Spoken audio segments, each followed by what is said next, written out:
అనకాపల్లి జిల్లా నర్సీపట్నంలో భారీగా గంజాయి పట్టుబడింది. పెద్దవలస ఘాటి రోడ్డులో పోలీసులు తనిఖీలు చేపట్టగా 3 బస్తాల్లో అక్రమంగా తరలిస్తున్న 25 లక్షల విలువ కలిగిన 50 కేజీల గంజాయితో పాటు 5గురిని అదుపులోనికి తీసుకున్నారు. నిందితుల వద్ద కారు, బైకులను స్వాధీనం చేసుకున్నారు.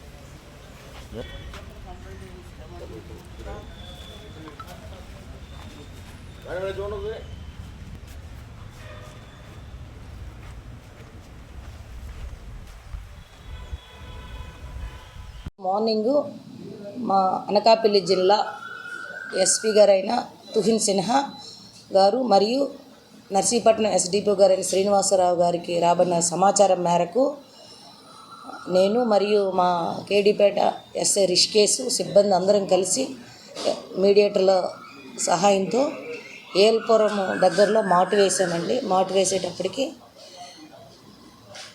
ఏజెన్సీ నుంచి ఒక కారు, 3 బైకులు, ఒక 5 మెంబర్స్ని మీడియేటర్ సమక్షంలో పట్టుకున్నాం. వాళ్ళకి పట్టుకొని విచారించగా వాళ్ళ నుంచి మాకు గంజాయి సమాచారం వచ్చింది. గంజాయి కూడా దొరికింది. కారులో ఒక 2 ప్రయాణించారు. ఆ ఇద్దరిలో ఒకడు ఆయన తేజ, కాకినాడ వాకలపూడి గ్రామం. అతను పాత నేరస్తుడు. ఆయన మీద ఒక 10 కేసులు ఉన్నాయి. ఒక 3 కేసులు గంజాయి, ఒక 7 కేసులు ప్రాపర్టీ అఫెన్స్ ఉన్నాయి. తర్వాత రెండో వ్యక్తి చందు అండి. ఈయన ట్రాన్స్పోర్టర్గా పనిచేస్తున్నాడు. ప్లస్ ఏంటంటే లేబర్ వర్క్ సింహాద్రి. ఈయన కూడా కాకినాడ జిల్లా వాస్తవ్యుడే. తిమ్మాపురము అరవింద్ అండి. ఈయనది కూడా జగన్నాథపురం కాకినాడ. కేశవరపు వీర వెంకట సత్య విఘ్నేశ్. వీళ్ళందరినీ విచారించగా ఇందులో బోడపాటి తేజ్ కిరణ్కి ప్రీవియస్గా ఆయనకి 2011 నుంచి ఒక 10 కేసులు ఉన్నాయి. అరవింద్ అనే అతనికి ఏమొచ్చు ఒక 14 దొంగతనం కేసులు ఉన్నాయి. అంటే రాబరీలు, డే అఫెన్స్లు, నైట్ అఫెన్స్లు, దొంగతనాలు, బైక్ దొంగతనాలు ఉన్నాయి. కేశవరపు వీర వెంకట సత్య విఘ్నేష్కి ఏమొచ్చు ఒక 6 కేసులు ఉన్నాయి. ఇవి కూడా దొంగతనం కేసులే. ఈ 3 ఓల్డ్ అఫెండర్స్. వీళ్ళందరూ వీళ్ళందరూ పాత స్నేహితులు. వీళ్ళు ఏం చేశారంటే 27 సాయంకాలం ఈ తేజ్ కిరణ్ అనే అతను ice cream plus juice parlour నడుపుతున్నాడు.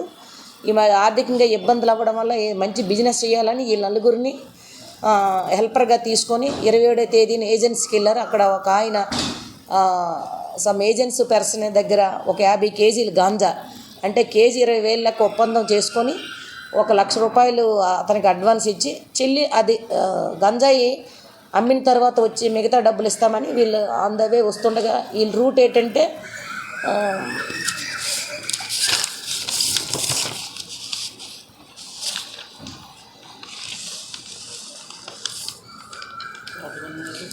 కోటగున్నల, కోరుకొండ, జర్రిల, రెంతాడ, పెద్దవలస, కేడీపేట హైవే మీద ఇక వాళ్ళు హైవే రూట్ తీసుకుంటారండి. ప్రీవియస్ కూడా వీళ్ళు ఇందులో ప్రాపర్టీ అఫెండర్స్ ఉన్నారు. ప్లస్ గంజాయి అఫెండర్స్ కూడా ఉన్నారు. ఈ A1 అనే తేజ అతనికి 2024లో దేవరాపల్లిలో కూడా కేసు ఉంది. వీళ్ళందరిని విచారిస్తే వీళ్ళు ఏం చెప్పారంటే వీళ్ళు ఫైనాన్షియల్గా ఇబ్బందులు పడడం వల్ల గంజాయి వ్యాపారాన్ని ఎంచుకుంటే మళ్ళీ అధిక లాభాలు పొంది బిజినెస్ చేయాలని ఆలోచన. వీళ్ళు కాకినాడలో హార్బరు 1 టౌన్ ఏరియాలో 50 గ్రాములు 100 గ్రాములుగా పొట్టాలుగా చేసి ఒక్కొక్క పొట్లం 200, 300 లెక్క ఈ ప్రైవేట్ బహిరంగ మార్కెట్లో అమ్మడం వీళ్ళకి అలవాటైంది. ఇందులో కూడా 4 కంప్లీట్గా ఇది ఈ గంజాయి ఏమంచి కన్జ్యూమ్కి అలవాటు అయ్యారండి. ఇది మీడియేటర్ సమక్షంలో 50 కేజీలు గాంజా, ఒక కారు, 3 బైకులు, 5 ఆండ్రాయిడ్ ఫోన్లు సీజ్ చేశాము. సుమారు దీని విలువ 45 lakhs ఉంటాయండి. 45 నుంచి 55 లక్షల వరకు ఉంటాయి. ఇందులో మా కేడీపేట ఎస్ఐ గారు మరియు సిబ్బంది చాలా చాకచక్యంగా పట్టుకొని వీళ్ళని పట్టుకున్నారండి. ఆఫీసర్స్ కూడా, సీనియర్ ఆఫీసర్స్ కూడా అభినందించారు. ఇందులో పనిచేసే వారందరికి కూడా అప్రిషియేషన్స్, సారు రివార్డులు కూడా ఇస్తామని తెలియజేశారండి.